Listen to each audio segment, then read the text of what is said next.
So here we go. The split decision graphic is up. But I'd be surprised if this were a split decision. Should be Max Holloway clear as day. This would be a very big night if Holloway takes this.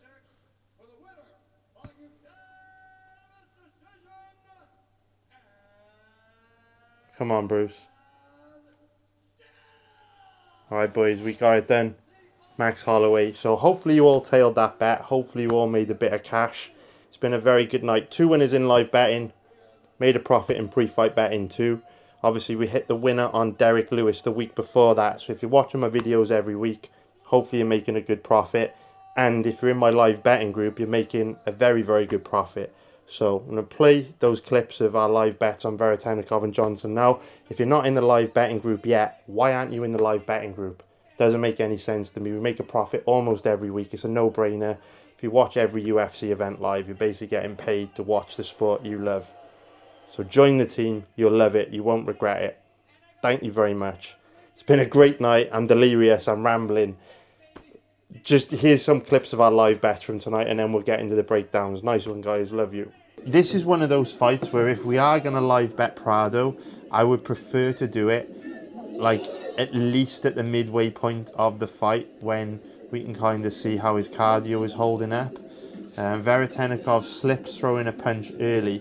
Veretennikov very, very, very, very, very weak off his back. So we're going to get an opportunity here to see if Veretennikov has improved his ability to work his way back up to his feet. Veretennikov looking a lot better on the ground tonight than he did against Austin Vanderford. With that, guys, I'm going to recommend a 1 unit bet on Veretennikov at odds of 1.80. 1 unit Veretennikov, 1.80. 1 unit Veretennikov, 1.80. Reason why I like Veretennikov is that he's in a strong position to win this round because he's in top position. And we know that Prado's cardio isn't usually great. We know that Veretennikov has better cardio out of the two. So if Veretennikov can steal this round with this top position, don't pull guard though, don't pull guard, don't pull guard. If Veretennikov can steal this round, which at the moment I think he is, then he's in a position where he would only need to win one of the next 2 rounds in order to take a decision. So this is a bit of a bet on cardio here for me. Veretennikov has the better cardio out of the two. He is winning this round. If he can put round 1 in the bank, a nice knee from Veretennikov.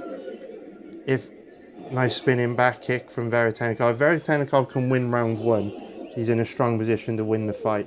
He's going for the kill here now. He's forcing Prado to fight at a very high pace. So good first round for Veretennikov. I think that Veretennikov should take round 1. So, like I say, our logic for the bet on Veretennikov was he has better cardio out of the two. He was in a good position to backdoor round 1 and steal round 1 with the way he was going. He appears to have successfully won the first. So as long as Veretennikov can avoid getting finished, he only needs to win one of the next 2 rounds in order to win the fight. Oh, big knockdown from Veretennikov. Beautiful right hand. Very, very nice. Very, very nice. So obviously, nothing burger kind of takedowns cost us money last week in the Stephen Thompson Bonfim fight. You know, Stephen Thompson should have won that. Nothing burger takedowns cost us. But Veretennikov should be up 2 rounds here. Ended the first round strong. Had a knockdown early in round 2.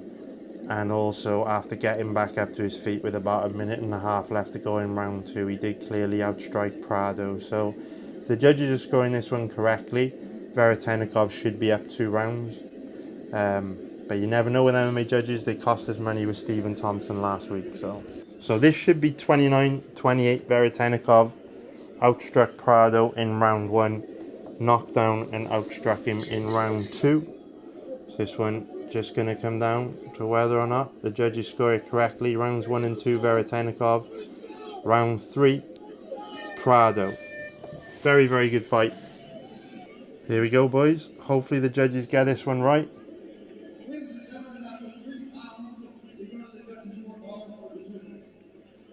Going to be a split for someone.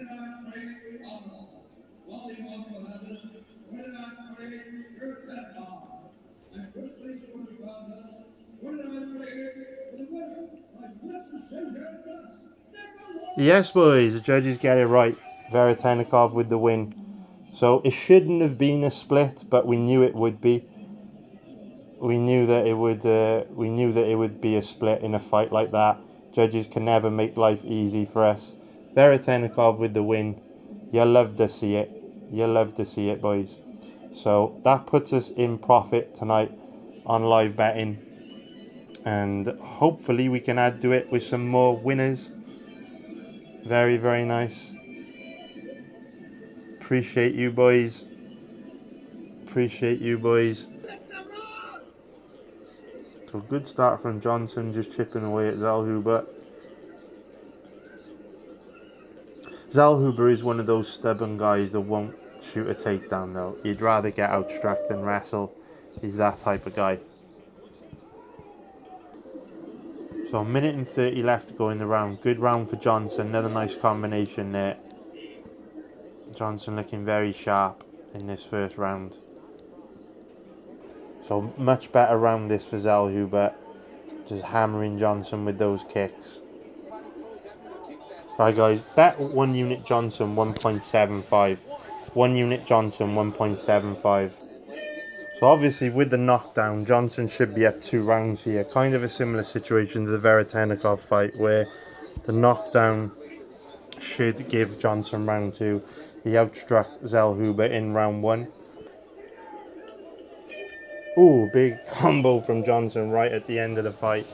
So yeah, that's it, boys. Should be 2 rounds to none for Johnson, and that should put us 2-0 on live betting so far tonight. Just need the judges to come through for us now, but Johnson clearly outstruck Zellhuber in the first round and had the knockdown in the second round. Ended the fight a very big favourite. So hopefully the judges get this one right and we can go 2-0 in live betting. And hopefully with 4 fights still to come tonight, we can then add to it. So fingers crossed the judges get this one correct.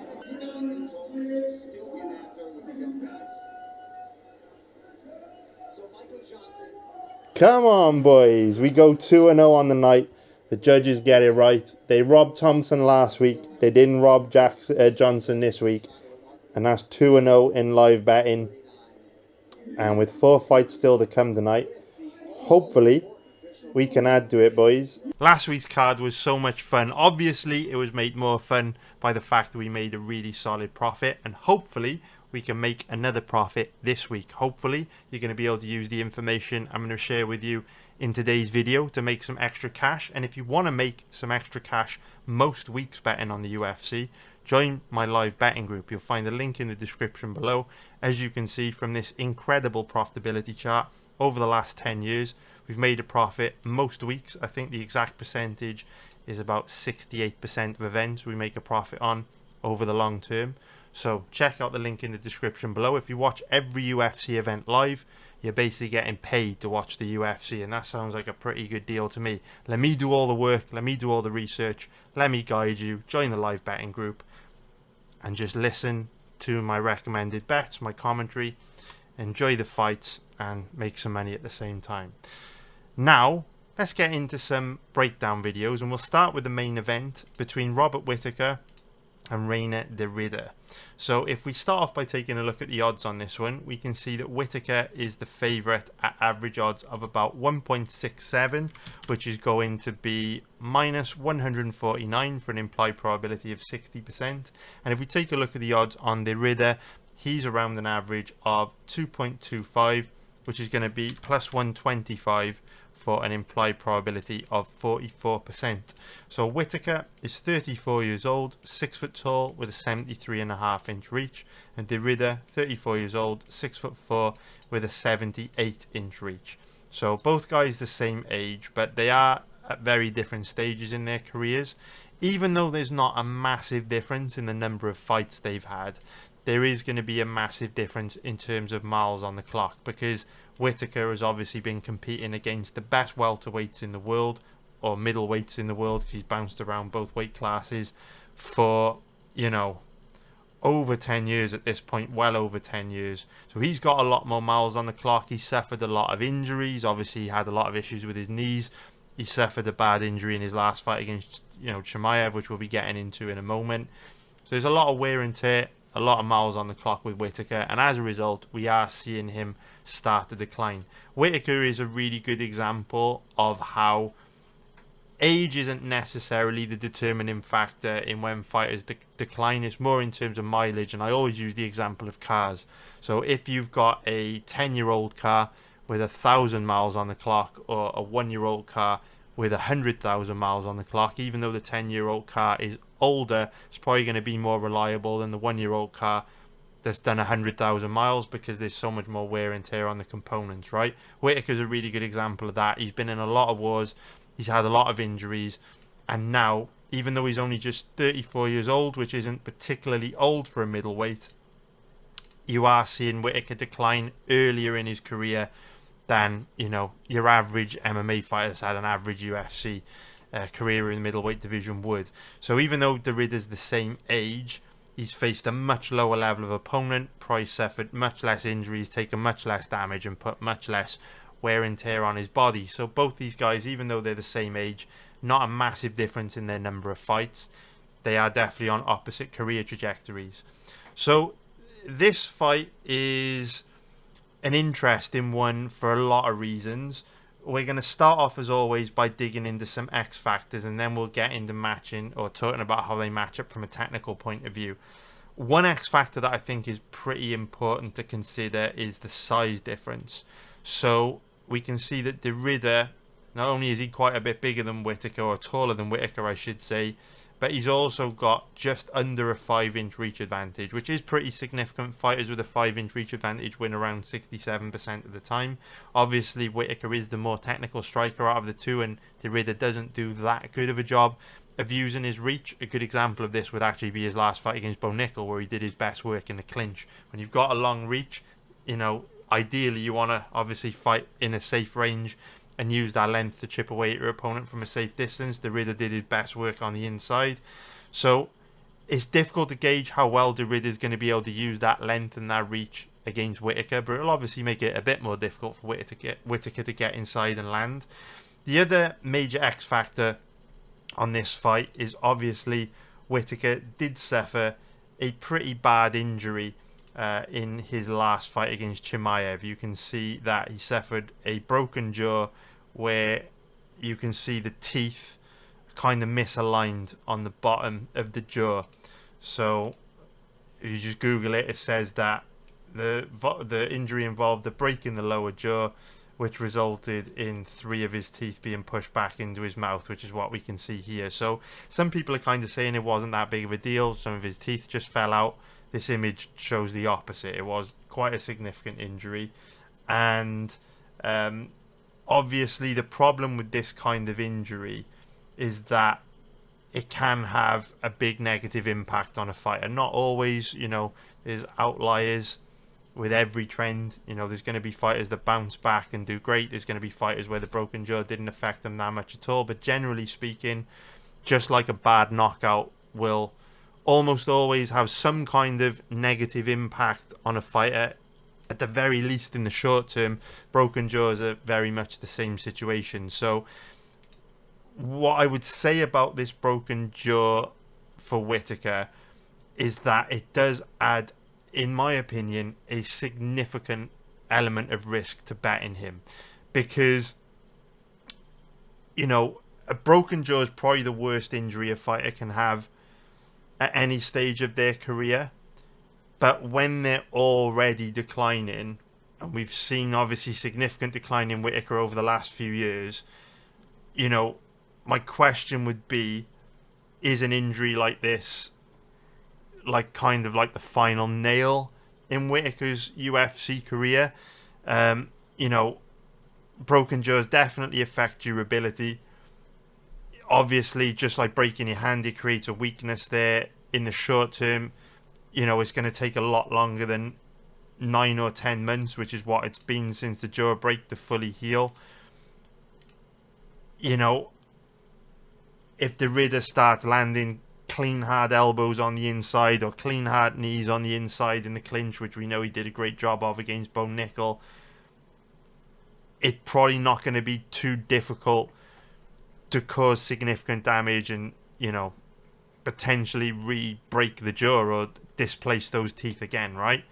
So I think that's a really, really, really significant risk factor to betting on Robert Whittaker this weekend, which is a shame, because if it wasn't for that, I would almost certainly bet him to beat the Ridder, because, you know, I do quite like Whittaker's odds. You know, if we take a look at the implied probability, it's, you know, 60%, which means you've only got to give Whittaker like a 65% chance of winning this to get any value. So a bet on Whittaker is borderline for me, because the odds just don't get me excited. It's one of those situations where I do think Whittaker will win, but when I place a bet, I want it to feel like I'm getting an amazing deal. And that's when I know I've got a big margin of value over the betting sites, and I know over the long term I'm guaranteed to make a profit. The reason why we've been able to perform so well over such a long period of time, have so much success, make so much money, is because I'm not taking bets with just, you know, marginal little bits of value here or there, or I'm speculating over, you know, how I cap fighters and, you know, the chances that they've got of winning. When I place bets, either pre-fight or live, I want the value to be so overwhelmingly obvious that I know even if I'm off a little bit or I've got things a little bit wrong, I'm still covered over the long term, because the majority of bets I'm placing come with so much value, I know that it's impossible for me to make a loss, essentially. So if you look at just the bets we've had on the last couple of weeks, you know, Max Holloway last week, Derek Lewis the week before, when I saw the odds that we could bet both Holloway and Lewis at, like, I didn't even have to think for a second as to whether I wanted to bet them. It was like immediate decision made. You know, Derek Lewis is a big underdog against, you know, a guy that had never been outside the first round. It had only spent 35 seconds in the UFC in Talison Teixeira. Like, Lewis as a big underdog, those odds were absurd. Like, you don't even have to think about it. There's nothing to debate. There's nothing to think about. Lewis is just a very obvious bet. And the same with Max Holloway last week, when we know that fighters who announce their retirement almost always end up losing. Seeing Max Holloway in the even money odds range was just an absolute no-brainer. It was automatic. You don't even have to think. But when it comes to a guy like Robert Whittaker, at an implied probability of 60%, knowing that this is his first fight back after a significant jaw injury, you know, this is more than displaced teeth. People are saying it's just displaced teeth. This is more than displaced teeth. Knowing that broken jaws are probably the worst injury a fighter can suffer, it just adds a huge element of risk. And for me personally, the way that I approach betting on sports is, if I place a bet where I know that there's a significant amount of risk, I need incredible odds to make that risk worthwhile, right? And the Derek Lewis bet is a really good example. You know, Lewis is, you know, around 40 years old. Talison Teixeira, much younger than him. And we knew statistically, based on the age gap, Teixeira would win, you know, a big percentage of the time, right? That's a big risk factor to placing a bet on someone like Lewis. But the difference is, you could bet Derek Lewis in this odds range, right? At an implied probability of 29%. So you don't need to be right very often on bets in this odds range to make a really good profit long term. Even if you're only right 40% of the time, you're still making a good long term profit. Whereas when you're talking about placing bets in the odds range Whittaker is in, you don't have much room for margin, because ideally, to make a decent long-term profit, you want to be hitting a 70% win rate on bets in this odds range, and that's very difficult to do. So whenever you've got a fighter like Whittaker where there's a significant risk factor present like this, it's one of those situations, man, where sometimes you just need to chill and live the fight another day. I always like to use poker. I always like to use poker examples. If you're in a poker tournament and you raise pre-flop with pocket jacks and someone re-raises you and then another person re-raises all in, when it comes back to you to make a decision, as much as pocket jacks are a strong hand and you like pocket jacks and you want to play that hand and you want to win that hand, right? Ultimately with pocket jacks, what are you beating? I mean, at best you're probably looking at a coin flip situation if you're up against 2 overcards, right? What are you really beating with pocket jacks? Yes, it's a strong hand. In most hands, it's going to win and beat most hands in the deck of poker. But facing a raise and then a re-raise all in, what are you actually beating? Those are risk factors that significantly increase the probability of you losing that hand of poker. Similar with Robert Whittaker. Great fighter, good stylistic matchup against Derrida, most likely to win, but the odds are a bit shit. And this is a big risk factor. This is information where you go, actually, how strong is my hand? How strong is my hand? If Whittaker was in the same odds range as Derek Lewis, take my money, wouldn't even hesitate. But implied probability of 60%, how much value's there? Really, you'd want to cap him at 70%. Can you do that when this happened, 10 months ago? Stiff elbow on the inside, clean hard punch, probably wouldn't be all that difficult to cause this kind of injury again, and then Whittaker's got virtually no chance of winning, right? So you got to be smart in this game, you got to be consistent, and sometimes you have to walk away and be disciplined and respect the trend, respect the fact that risk factors are going to put your money in some significant danger. And one of the most powerful weapons we've got to be profitable long term, one of the most powerful weapons we've got against betting sites, is to just not do anything and pass and wait for those super strong positions to come along, like Max Holloway, like Derek Lewis, where you don't even have to think about what to do because the value in the odds make it so obvious that you should just place the fucking bet. Like, Derek Lewis shouldn't even have been a consideration for anyone in that odds range against a guy like Taliesin Teixeira. So that's kind of my mindset, whether I'm betting football or the UFC, and I'm not getting that impulse to rush out and bet Whittaker because I just don't think his odds are particularly good, if I'm being honest. But for those of you that do want to bet this fight, I'll kind of break it down stylistically for you from a technical point of view. It's quite simple. Robert Whittaker is significantly better than Reinier Derrida in every single aspect of MMA. He has advantages, a lot of advantages. I won't say advantages everywhere, but he has a lot of advantages.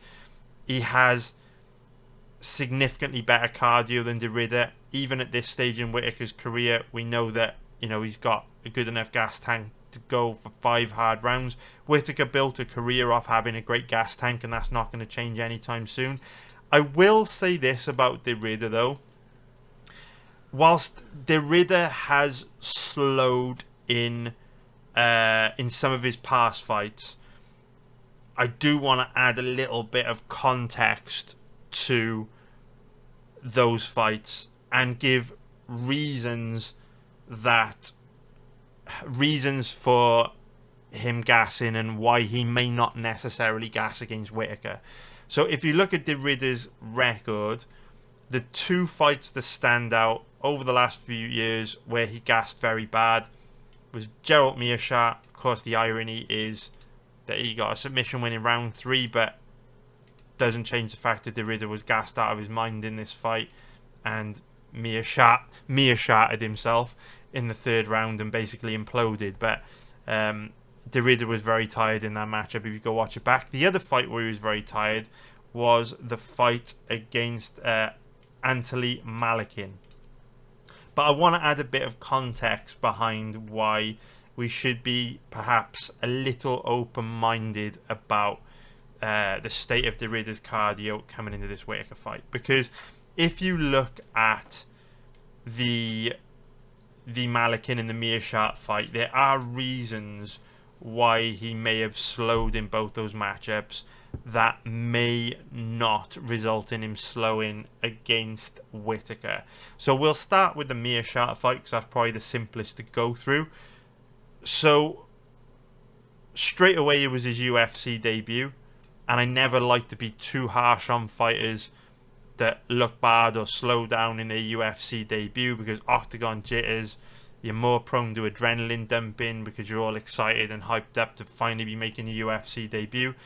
So Derrida may have just looked worse than usual on the cardio front because it was his debut. Another reason why he may have slowed in that fight is because it was very fast paced. So in the first round, Derrida came out the gate hard, initiating grappling exchanges with Meerschaert, and it was like a back and forth war on the ground where both guys were on the bottom and hitting takedowns and getting taken down and getting involved in crazy scrambles. And depending on what type of fighter you are, grappling often burns through a lot more energy than striking does. You're using more parts of your body, more muscles. Unless the fight is obviously contested at a real high pace on the feet and they're playing rock'em sock'em robots, grappling is often a lot more exhausting than striking, which is why when we're doing these breakdown videos and analysing fights, we often talk about grappling as being a way for some fighters to wear other fighters down. So the two reasons why Derrida could have gassed against Meerschaert was there was a lot of grappling and the fight was contested at a crazy pace, and it was his debut. Why is the grappling relevant? Well, the grappling is relevant because Derrida's not going to be able to take Whittaker down.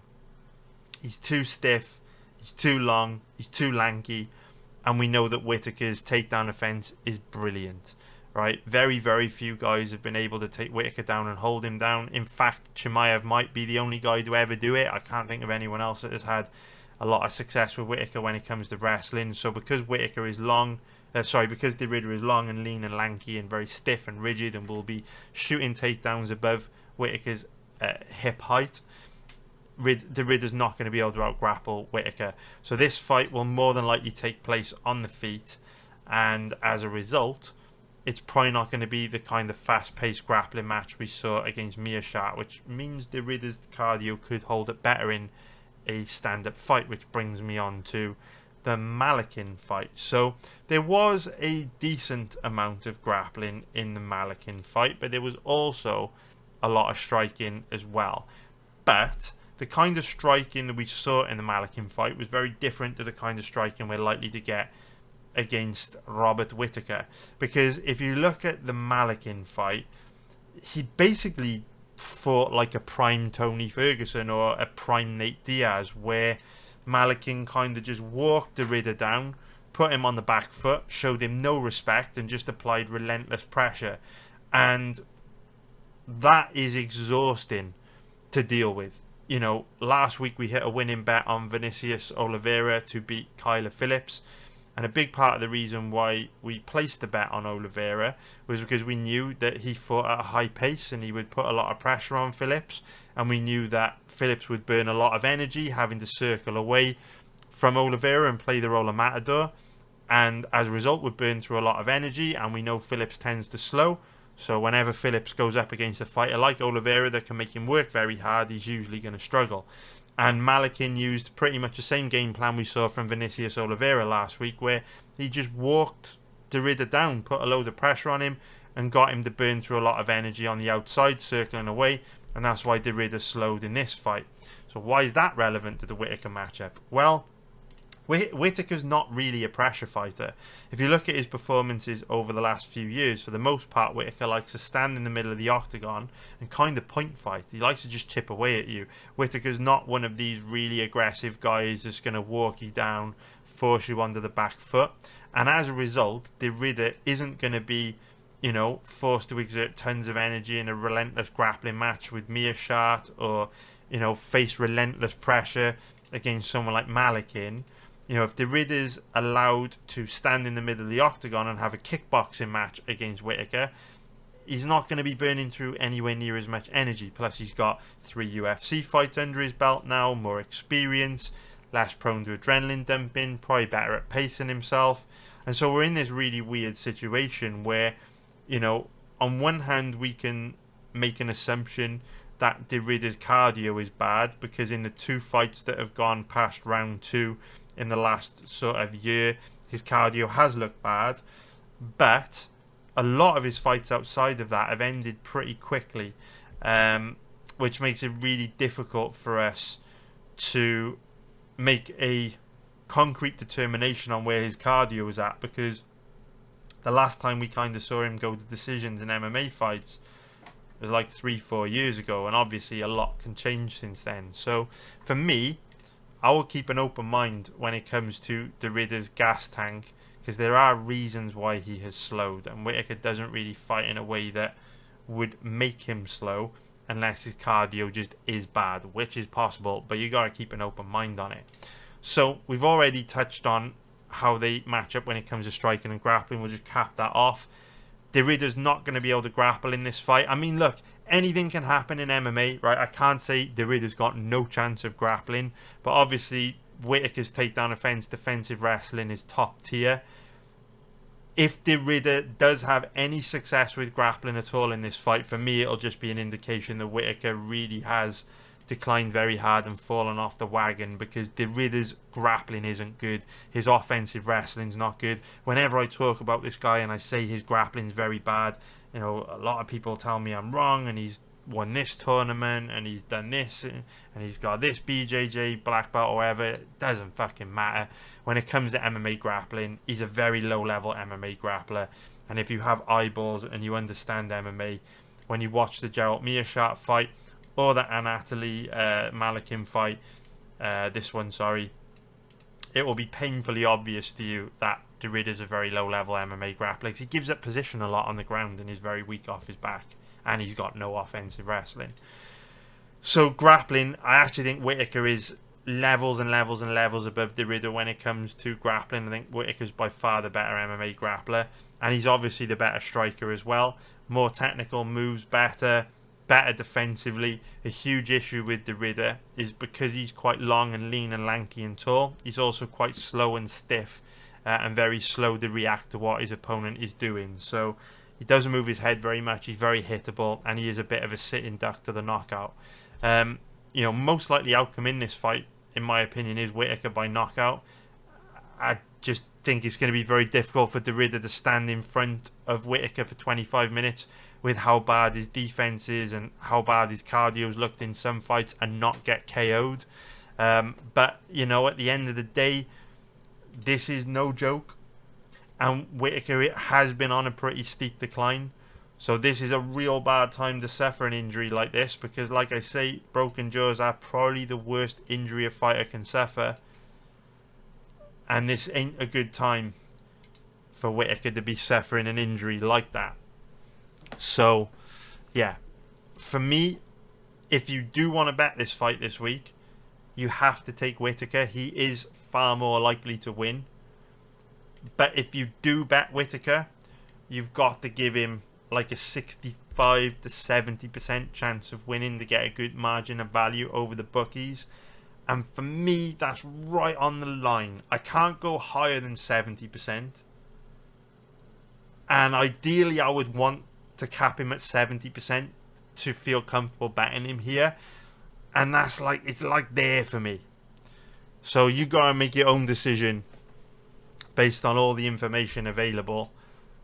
You know, I can't tell you what to do. I would just say, and I'm spending a lot of time on this fight because I can't remember the last time in my Discord I had so many people ask me how I think a fight is going to play out, if I think Whittaker's a good bet. Like, people seem way more interested in this Whittaker-De Ridder fight than they did Poirier-Holloway last week. Could be wrong, that's just the vibe in my community. So I'm spending a little bit of extra time on this to kind of explain my perspective on it in as much detail as possible. And for me, I just don't love the odds on Whittaker. I don't think he's a great deal, but I do think he wins. And you've always got to be thinking in terms of deals and probabilities and value. And that's the difficulty with Whittaker. I just don't think he's a great deal. So in terms of the over-under on this one, I would be very, very, very surprised if this fight went to a decision. The reason being, this makes Whittaker much less durable. You know, at the end of the day, this happened 10 months ago. There's no way this is fully healed in 10 months. And probably wouldn't take much to do this to him again. So, you know, could easily see Whittaker getting TKO'd if this were to happen again. And then on the flip side, Derrida's striking defense is so bad that even though Whittaker hasn't looked that dangerous on the feet in recent years, obviously he's got the Aliskerov knockout, but outside of that, he hasn't KO'd someone in the last 8 years. Even though Whittaker's not crazy dangerous these days, styles make fights. Whittaker, obviously, broken jaw, that's going to significantly affect his durability. Derrida's cardio is questionable. 25 minutes is a long time. And obviously his striking defense is really bad. So styles make fights. I'd be very surprised if this one were to go to a decision. Unfortunately, that's kind of baked into the odds. You can see the odds on the under 4.5 rounds. And fight ends inside this sounds pretty steep. So not much upside in betting that. In terms of the props, I think the most likely outcome is Whittaker by knockout or TKO. Just because of Derrida's bad defense and cardio issues. But you can see the odds reflect the fact that Whittaker by knockout or TKO is the most likely outcome. And as a result, you know, the odds are a bit shit. I don't know what the odds on Whittaker to win in like round 3, 11.0, round 2. Because by the end of the second round, going into the third round, that's when you'd expect, based on the Meerschaert and the Malakin fight, for Derrida to become too tired to defend himself. So, you know, second half of round 2 into round 3 is when you'd start to expect to see Derrida perhaps become too tired to defend himself, and that's when Whittaker could take him out with the TKO. But the odds aren't great, because ideally you'd want to bet Whittaker in round 2 and Whittaker in round 3, and both those bets can't win, so then you have to slash the odds in half. And you know, a bet on Whittaker to win in round 2 becomes 4.50 plus 350, and a bet on Whittaker to win in round 3 becomes obviously like 6.0 plus 500. So yes, the margin of value is not great. So I think we should move on to the next one now. We spent quite a long time talking about that. So now let's get into the fight against Marcus McGhee and Petr Yan. Petr Yan, I believe is the way it is pronounced. So Petr Yan is the favourite at average odds of about 1.25, which is going to be minus 400 for an implied probability of 80%. And the odds on McGhee are around 4.0, which is going to be plus 300 for an implied probability of 25%. So McGhee, 35 years old, 5'8", with a 69-inch reach. Yan, 32 years old, 5'7", 67-inch reach. So both guys are about the same size. Very interesting, though, that Marcus McGhee is the new kid on the block. He's only had 4 fights in the UFC, and the majority of them against a relatively low level of opponent. And Yan is younger, 3 years younger actually, but he's obviously been around forever. This is one of those fights where I was a little bit surprised by the odds. This is one of those fights where, again, it's like who the better bet is on a fight like this is quite simply an IQ test. And I know I say this every week, but it's not rocket science, right? If you look at the odds on Petr Yan, they carry an implied probability of 80%. This implies that Petr Yan has almost no way to lose.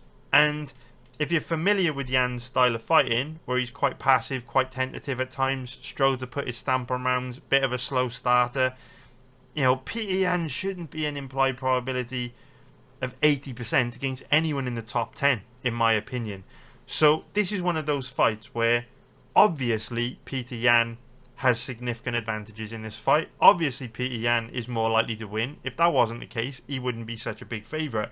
But this is one of those fights where I look at the odds and they definitely feel wide. I think McGhee has a better chance of winning this than the odds imply. Like, an implied probability of 25% is disrespectful in my opinion.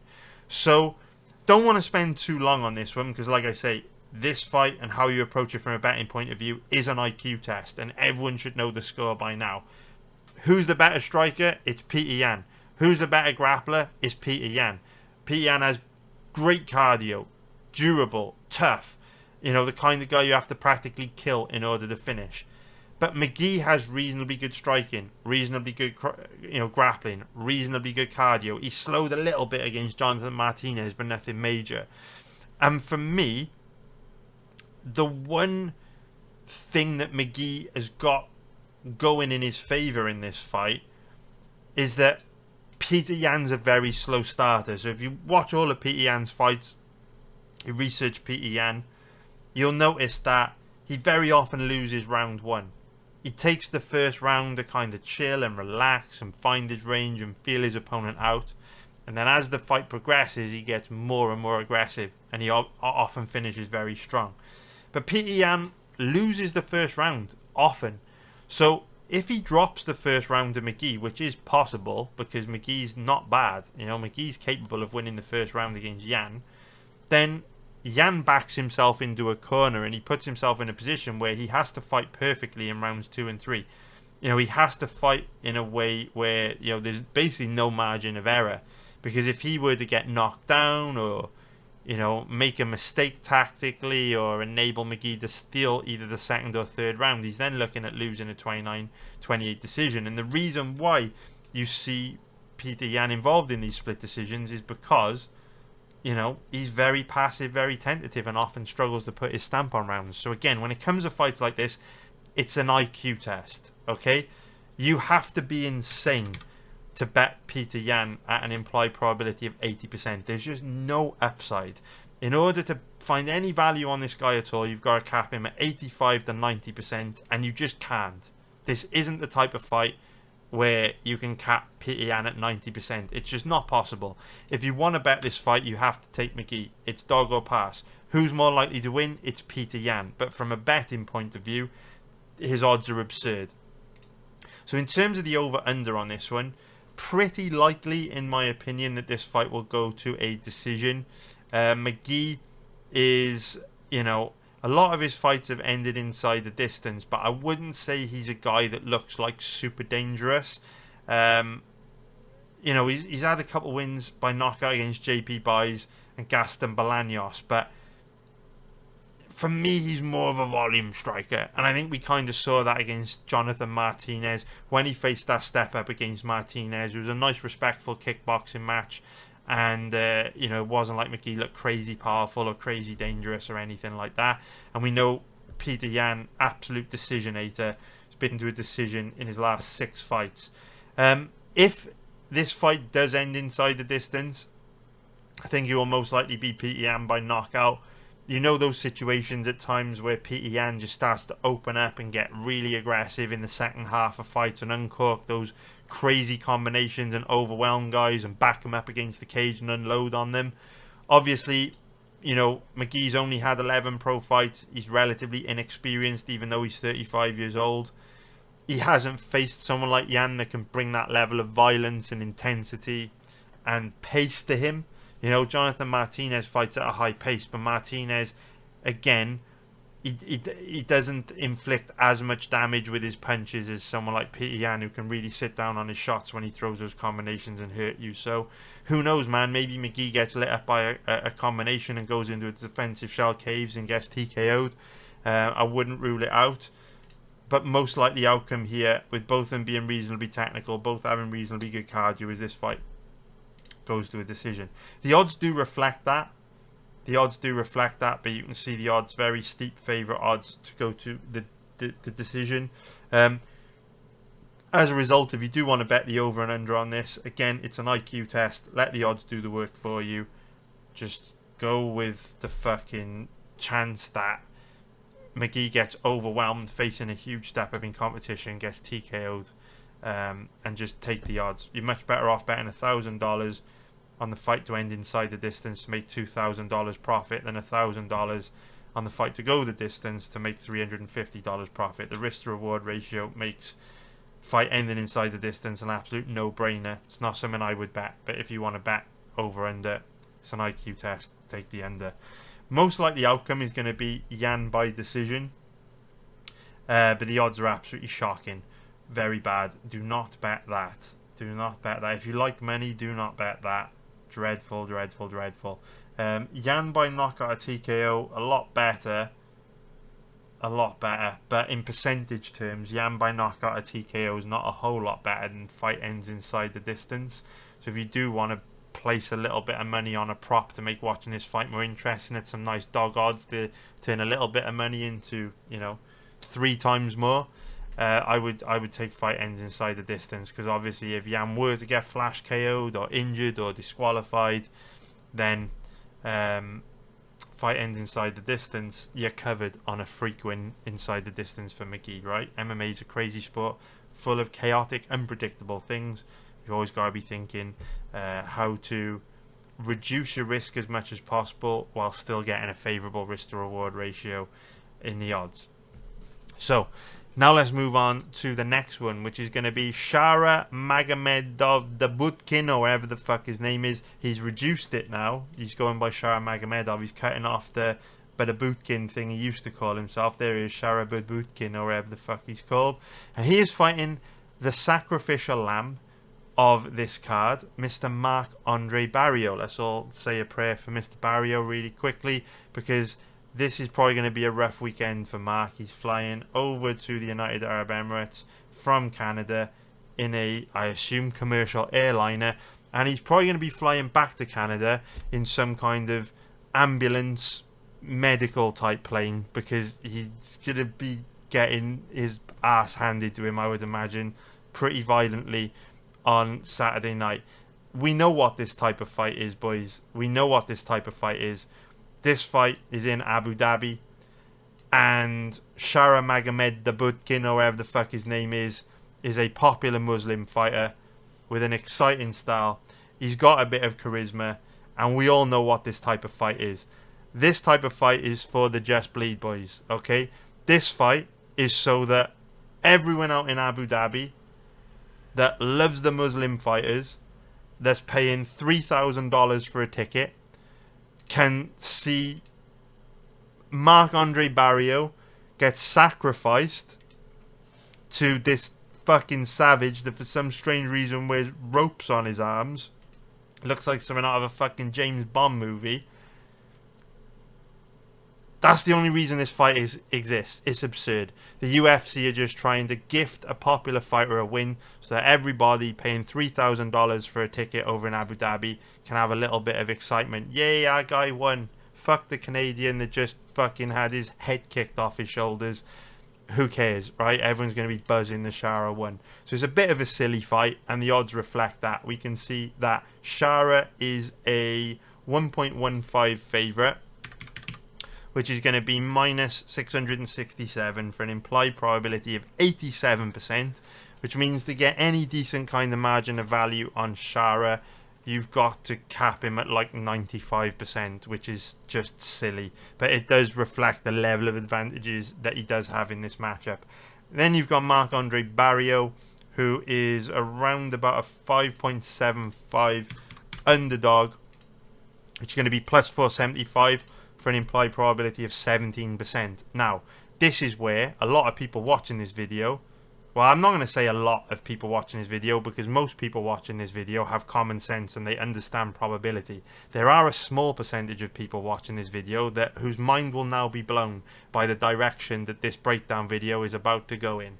Okay? Because I'm going to say it again, even though I've given Shara the layup and said he looks really scary, looking like a Bond villain with one eye and rope tied around his arms, and even though we know that this fight has been created in Abu Dhabi to give all those motherfuckers paying $20,000 for a ticket a little bit of excitement on Saturday night, I'm going to blow your minds now with a paradoxical statement that doesn't make any sense and tell you that this is a fucking IQ test and you are retarded if in any way you bet Shara this weekend in this odds range. I know that's crazy. I just said he was a Bond villain. He's going to murder Marc-Andre Barriault.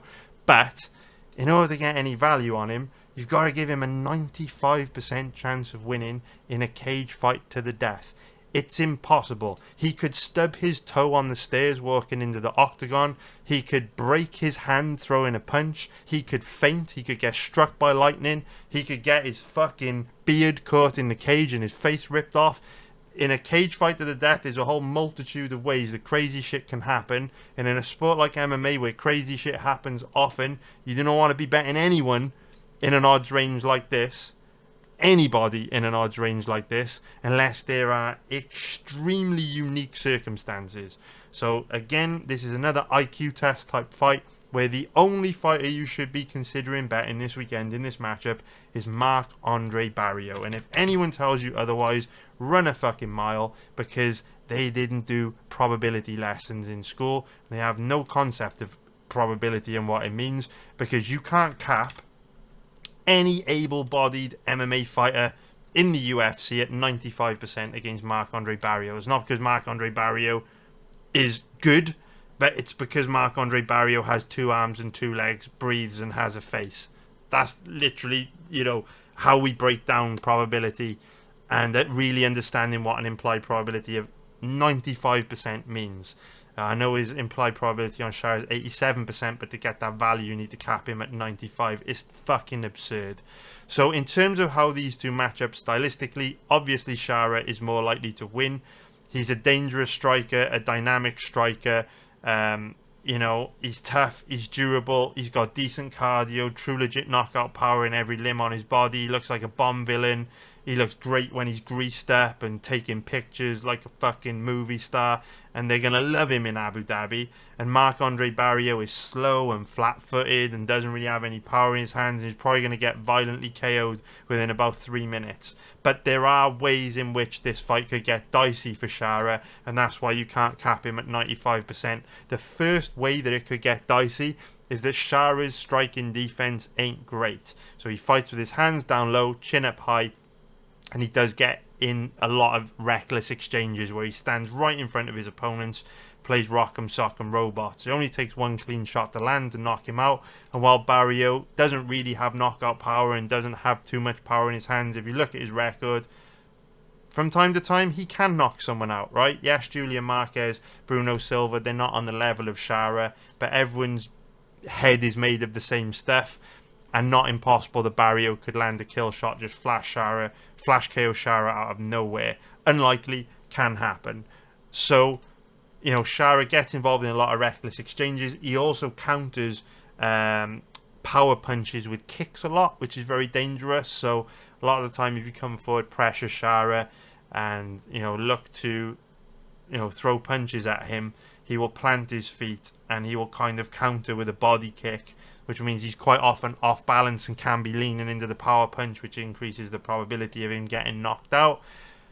And on top of that, even though Shara's takedown defense appears to be getting better as he becomes more experienced in the UFC, even though he's from a part of the world that is famous for producing the best MMA grapplers in the history of the sport on the planet, his takedown defense and ground game has looked really, really, really, really bad. I'm assuming it's because he spends most of his time wrapping himself in rope and posing for pictures that look like something out of a 1980s martial arts B-movie. But at the same time, even though he's from Dagestan, if Barriault were to come into this fight with a grappling heavy game plan, it potentially cause Magomedov a lot of problems, because Barriault has decent MMA grappling and really good cardio. So if Barriault, flying over on the plane from Canada this weekend is like, do you know what? I don't really feel like getting my fucking head kicked into a different dimension this weekend. You know what I'm going to do? I'm just going to try and wet blanket this fucking scary looking Bond villain, and maybe I'll escape Abu Dhabi without losing brain cells and fucking breaking my face, and probably going through a very grueling rehabilitation process before my next fight. If he just thinks, fuck it, I'm going to take this down and take this guy down and lay on top of him, he could probably do that. Shara's takedown defense and ground game looked real bad against Bruno Silva. And yes, there are signs that it has improved since then. But at the end of the day, does a leopard ever change his spots? I don't know. Maybe someone will push Shara on his back soon and we'll find out. So, if you want to bet this fight, don't be a dum-dum. Take Marc-Andre Barriault. Don't overthink it. And let the odds do the work for you. That is not me picking. Magomed to lose. It's not me picking Barriault to win. It's just common sense. If you bet $1,000 on Magomedov, you'd only win $150 profit if he wins. That's a lot of money to risk for a very little gain.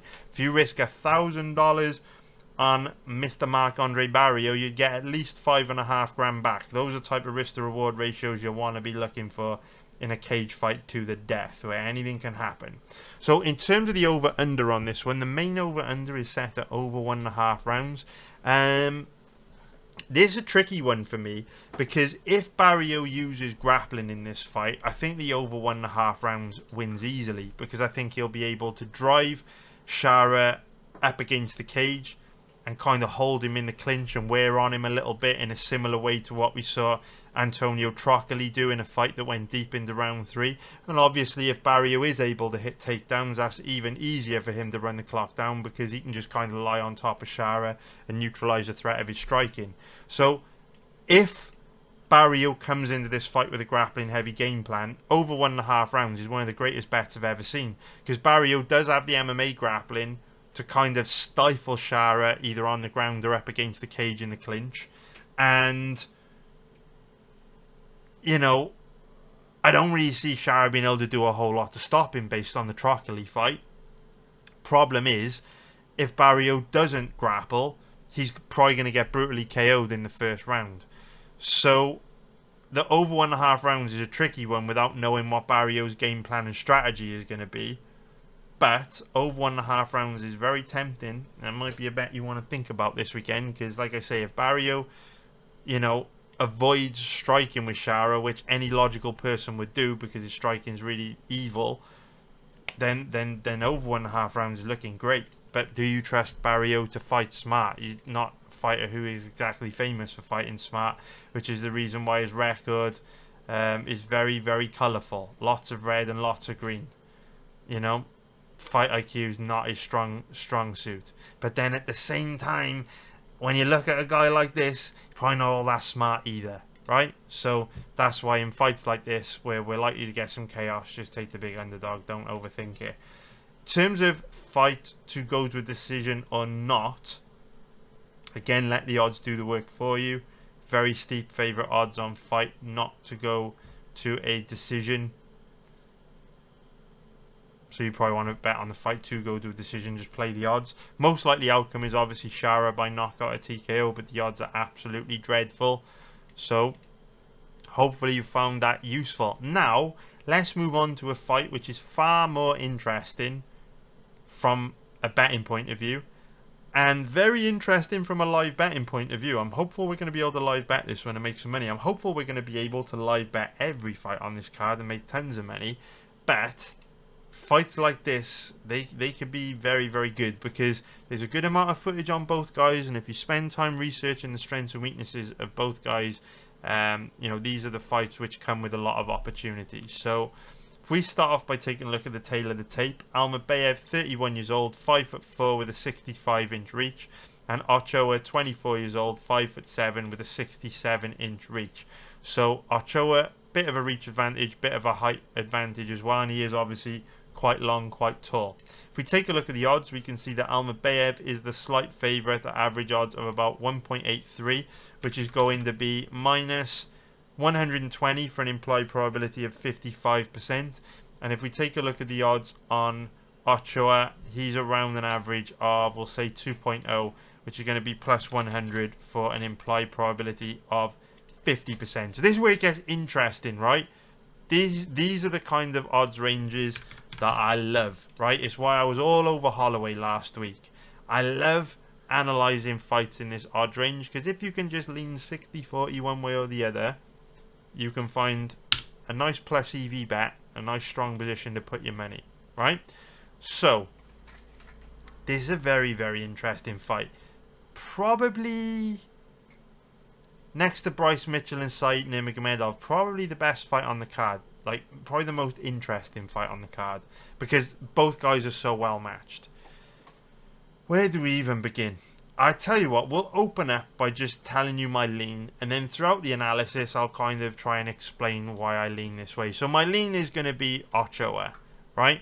And the reason why I lean towards Ochoa is because in his fights against Lona Kavanagh and Cody Durden, he's shown that he's quite difficult to take down and hold down. Not impossible to take down and hold down, but, you know, quite difficult to take down and hold down.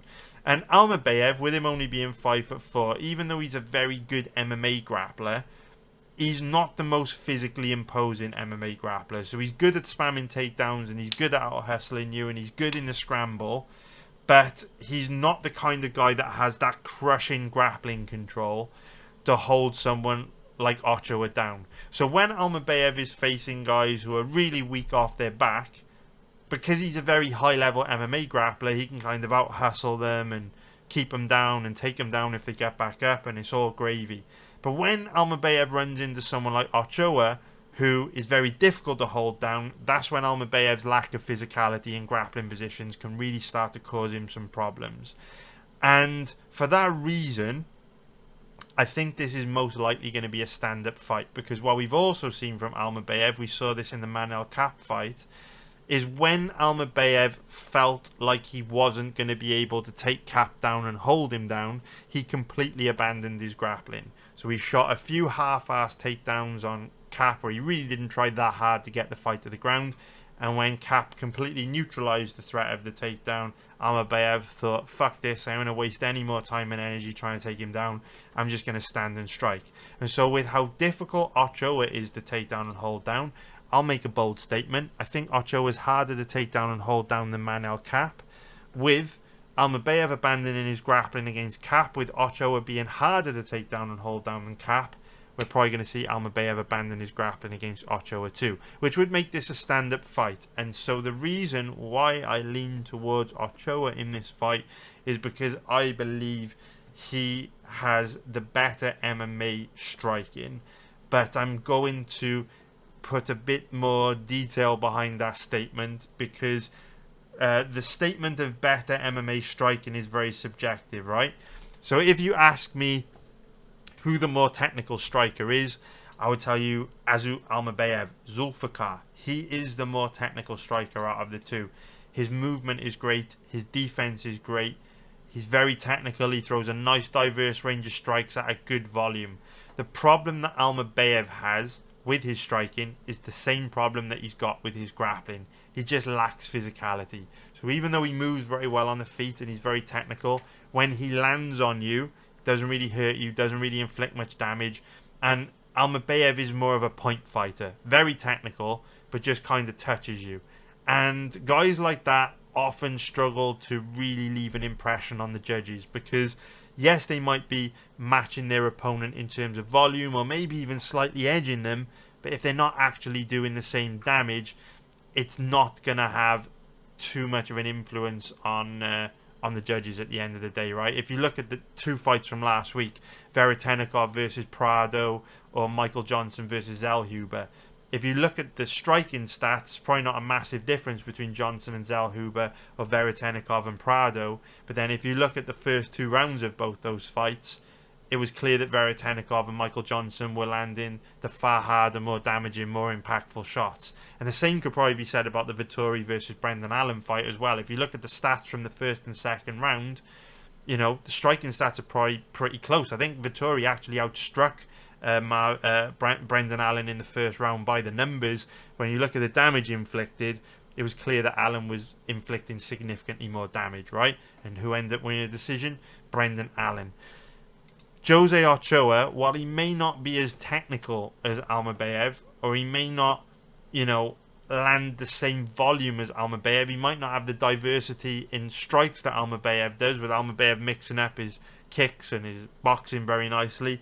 Ochoa hits a lot harder, and he lands with real intent, and he sits down on his shots, and he inflicts a lot more damage, and he's the kind of guy that'll leave a bigger impression on the judges' scorecard. So for me personally, in a fight like this, a stand-up was what is likely to be a stand-up fight. I'd be surprised if Almabayev were able to out-grapple Ochoa.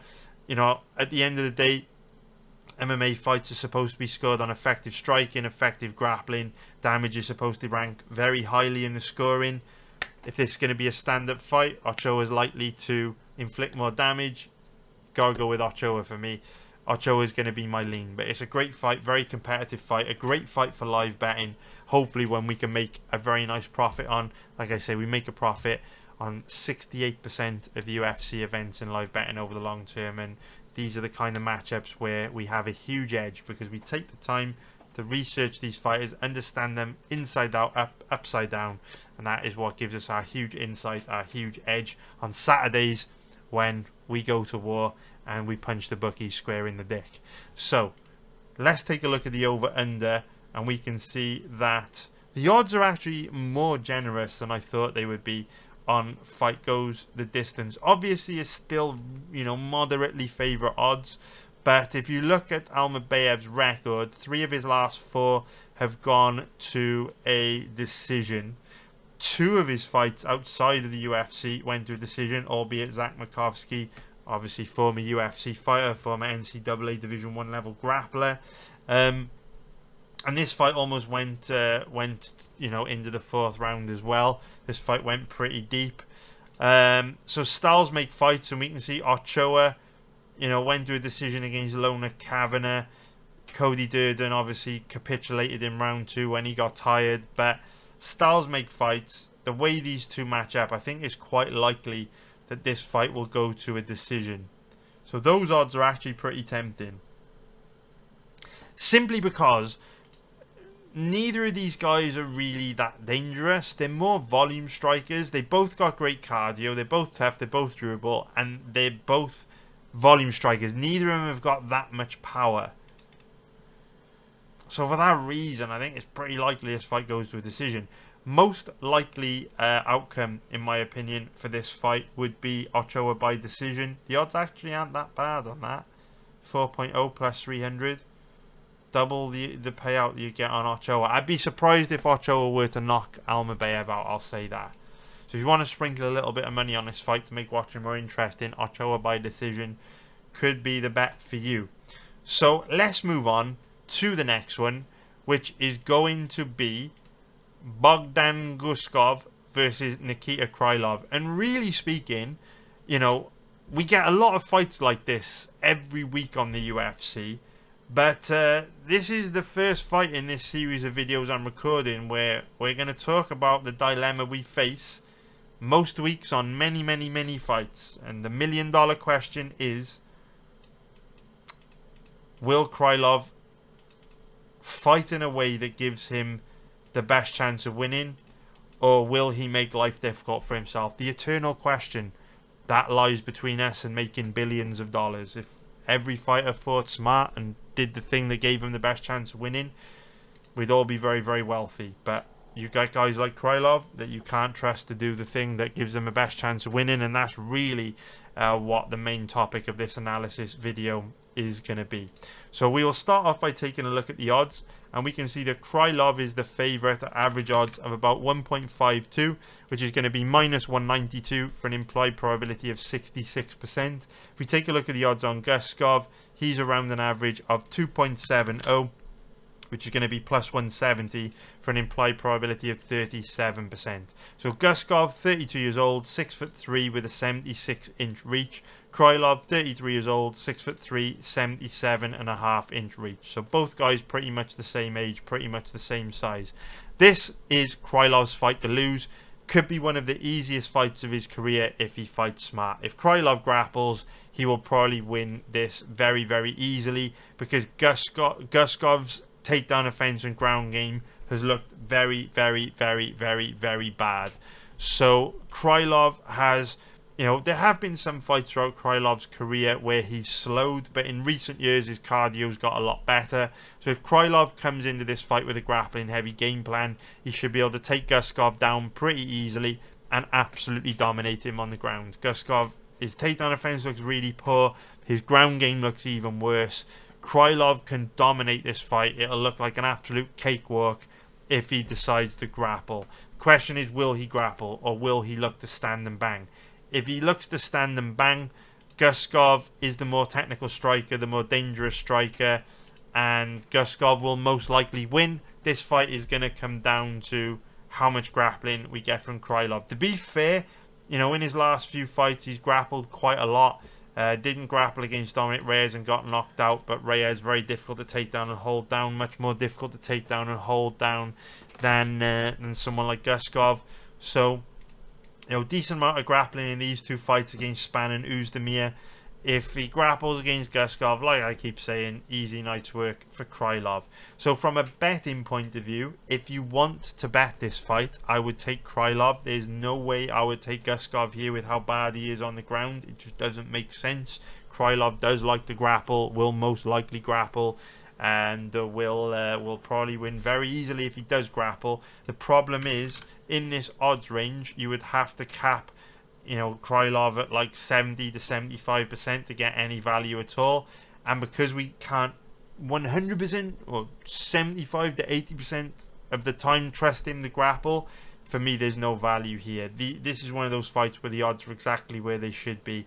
But because Krylov has such a clear and obvious path to victory, even though there's no value on this bet, if you do want to bet this fight for some fun, for some entertainment, to make watching the fight more interesting, just take Krylov. He's got a clear and obvious path to victory against an opponent with a clear and obvious weakness in the area Krylov is strong. Don't overthink it. Just take Krylov.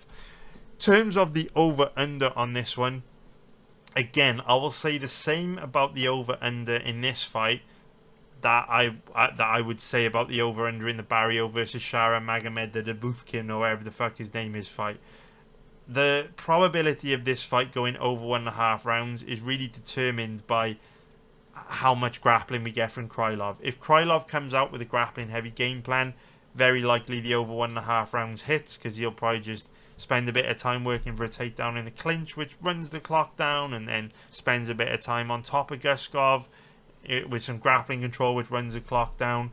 But if these two boys stand and bang, and if Krylov refuses to grapple for whatever reason, you know, we see that happen quite often, then this fight is probably going to end under 1.5 rounds. So without having a crystal ball and knowing what Krylov is going to do, bit of a gamble to take the over-under.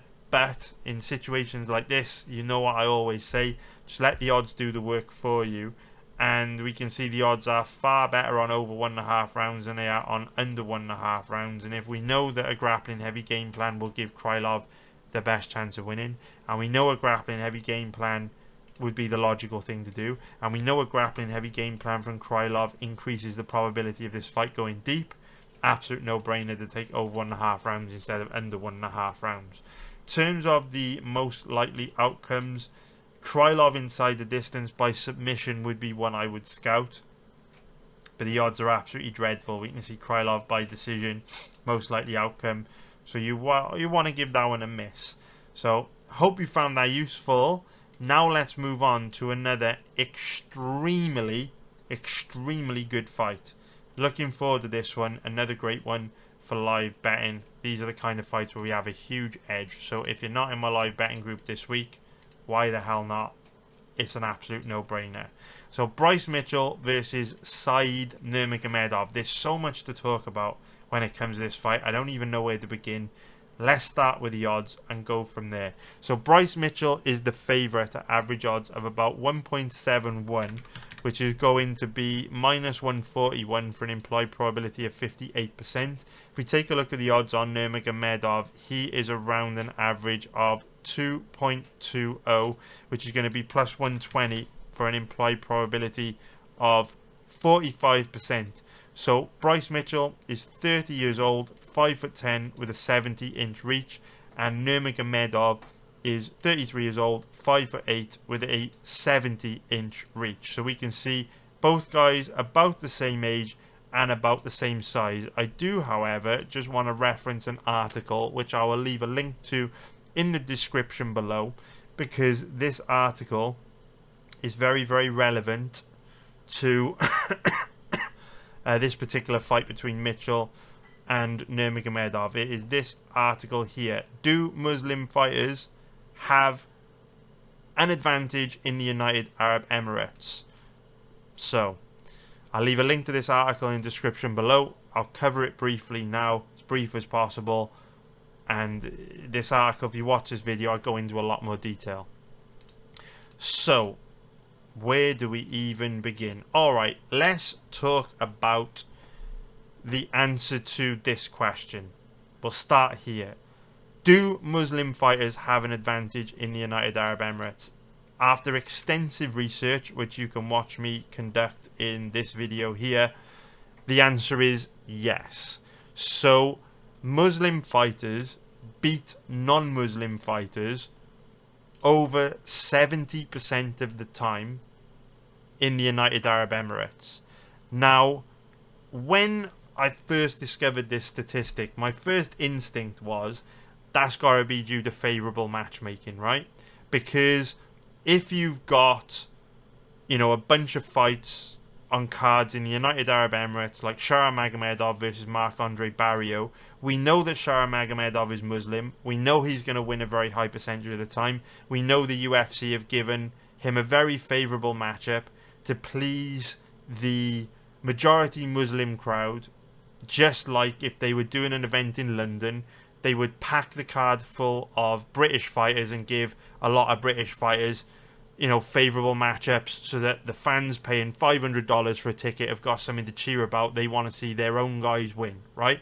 And so in the United Arab Emirates, they want to see Muslim fighters win. There aren't many fighters from the United Arab Emirates, so it's not like they can pack a whole load of guys on the card from Dubai. So instead they pack it with Muslim fighters, and the people in the United Arab Emirates paying a lot of money for tickets can get behind the Muslim fighters, right? That's what's going on here.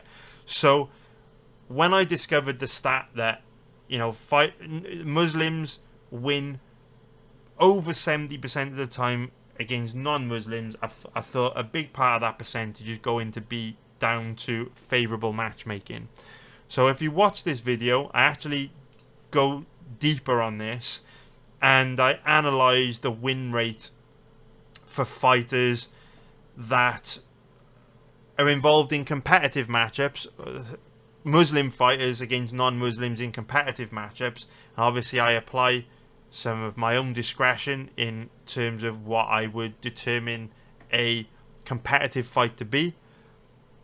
And I found that the win rate on Muslims versus non-Muslims was also over 70% in fights like that, which is kind of absurd. Again, I don't want to spend too long on this. I've made a whole video about it. Link in the description below. Check it out. But go watch that video. I do share all my research on there. Point I'm trying to make: Said Nurmagomedov, Bryce Mitchell are in the even money odds range. To anyone that knows anything about these two fighters, to anyone that knows anything about MMA, this should be a very competitive fight. And what we know is in fights like this, Muslim fighters win over 70% of the time, based on my research. Now, whenever I mention a strong stat, you know, we had it last week in the Max Holloway versus Poirier fight. We might get it this week with a Robert Whittaker versus Derrida fight, where people will question the retirement trends I talk about, or question the broken jaw trends I talk about.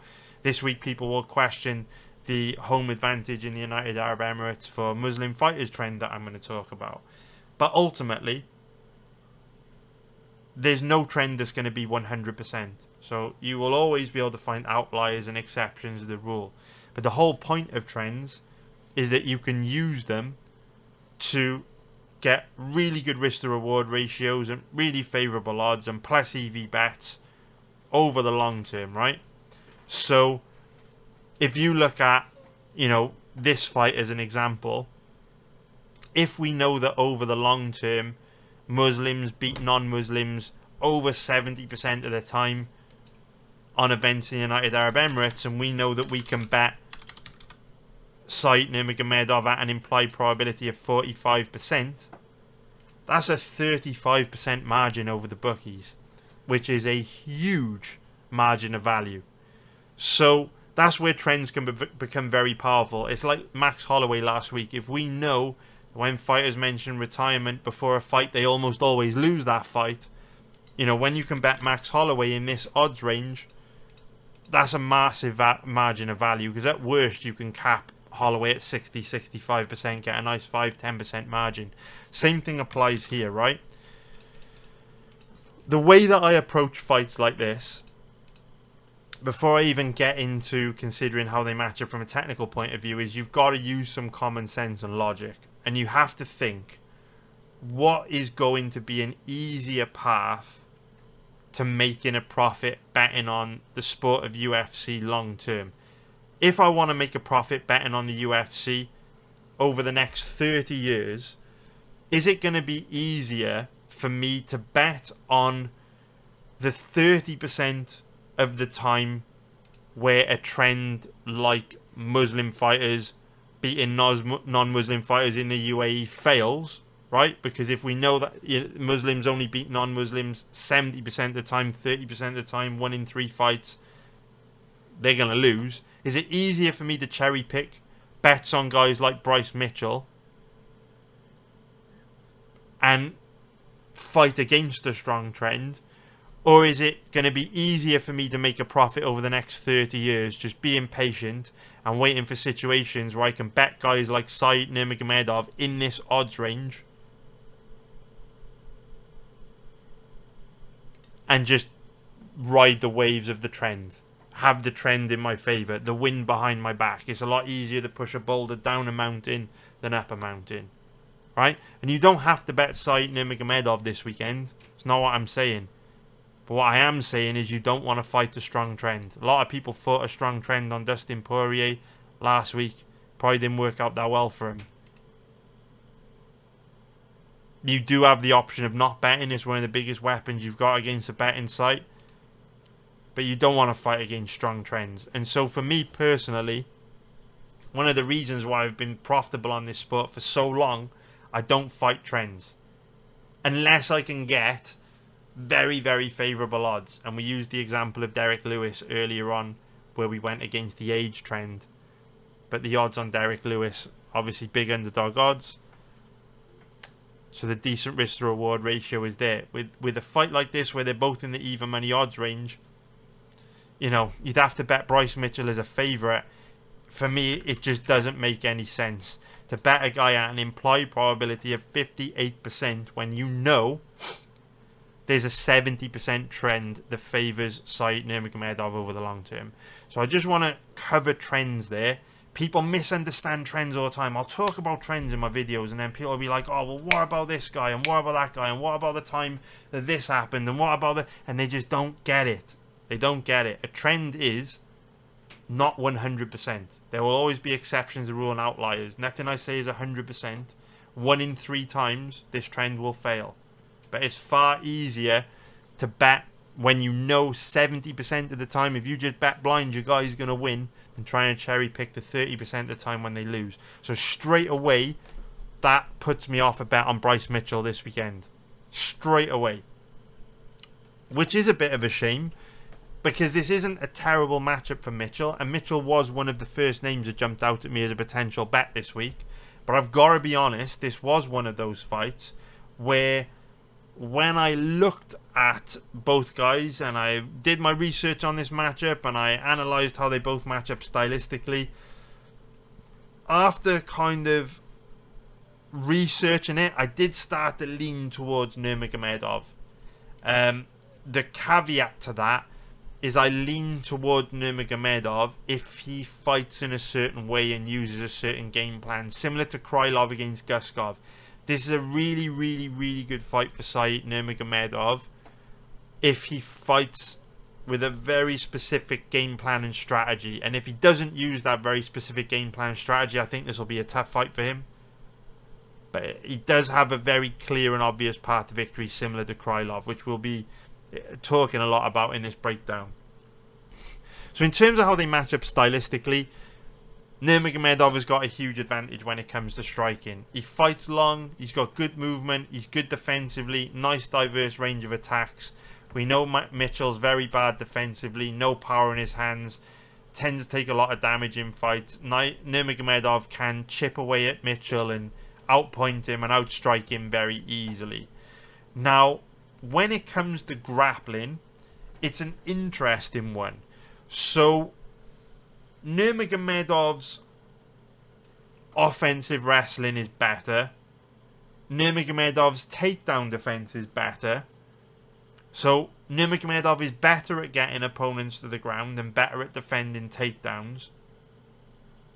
But on the ground, Mitchell is levels above Nurmagomedov. So it's a real... And this is where, in a moment, I'll get to describing the specific game plan and strategy Nurmagomedov can use to give Mitchell hell.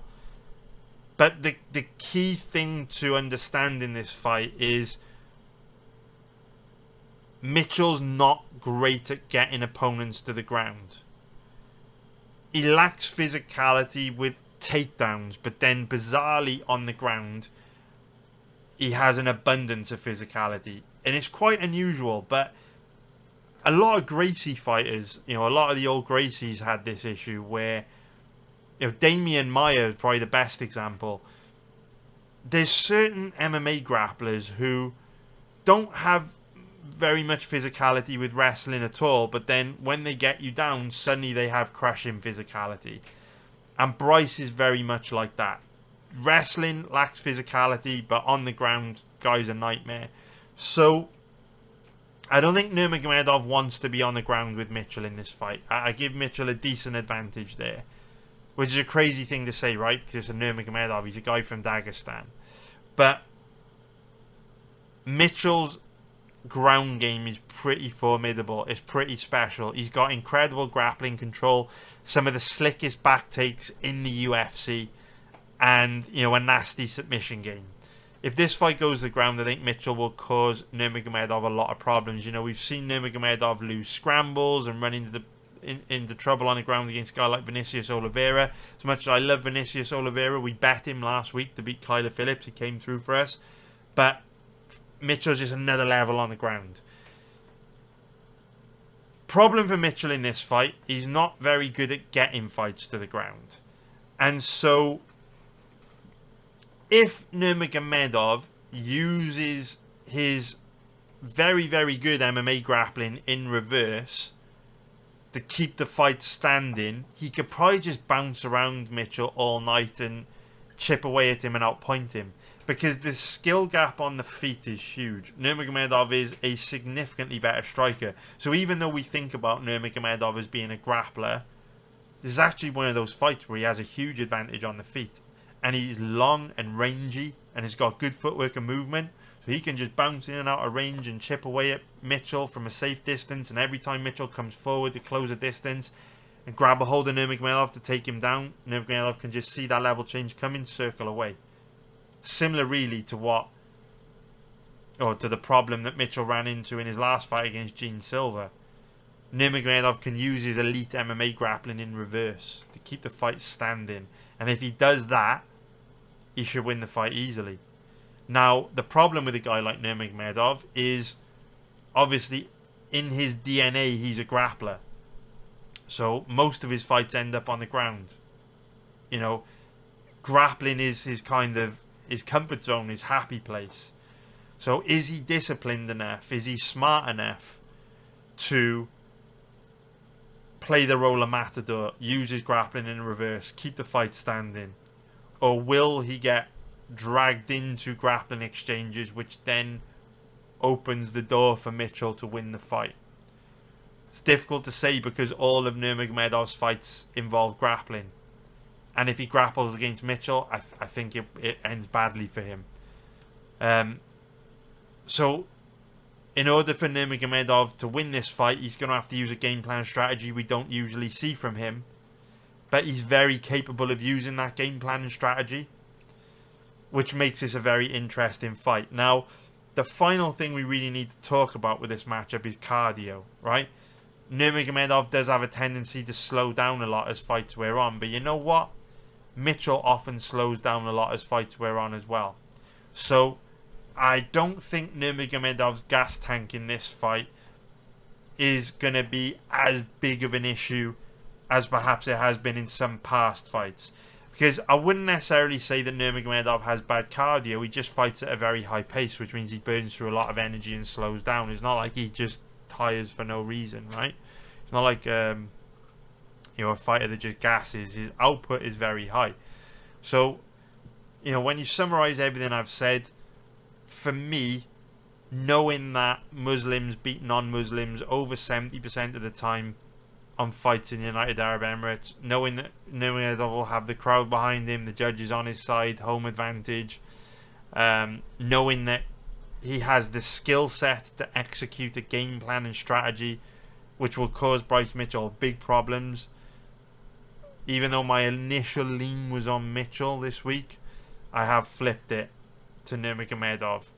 And if it wasn't for his gas tank, I would be all over him here. The thing that is preventing me from betting him at the moment is if Mitchell can make him work hard early. Like, say the first round, Mitchell comes out the gate hard, forces Nurmagomedov to exert a lot of energy defending takedowns, which is possible because it's Mitchell's first fight at bantamweight, and Mitchell did look weak with his offensive wrestling in the featherweight division, but he could look a lot stronger at bantamweight. He could also look weaker, but he could also look stronger. We don't know which way it's going to go. If Mitchell's able to make Nurmagomedov work very hard early, we know Nurmagomedov will slow down after about 7 or 8 minutes, and Mitchell's far better at digging deep. We saw that in the Dan Ige fight. He took major damage and was able to dig deep and find a way to win. Mitchell's much better at digging deep, whereas Nurmagomedov, the wheels do tend to come off a little bit when he gets tired. So, yeah, not knowing what Mitchell more of a risk factor into this fight, but yeah, Nurmagomedov is definitely my lean on this one. So in terms of the over-under, I think it's reasonably likely this one will go to a decision.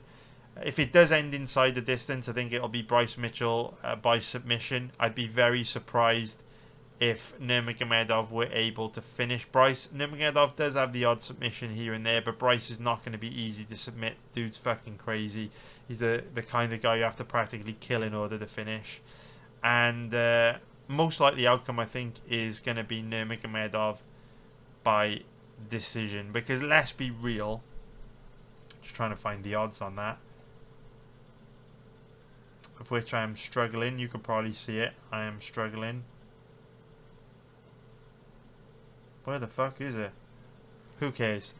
Who cares? I can't find it. You're probably shouting at me. It's right there. It's right there. I can't see it. Okay. So, yeah. In summary, in order for Bryce Mitchell to win this fight on the weekend, he's going to have to either finish Nurmagomedov or win 2 out of 3 rounds dominantly and beyond all reasonable doubt.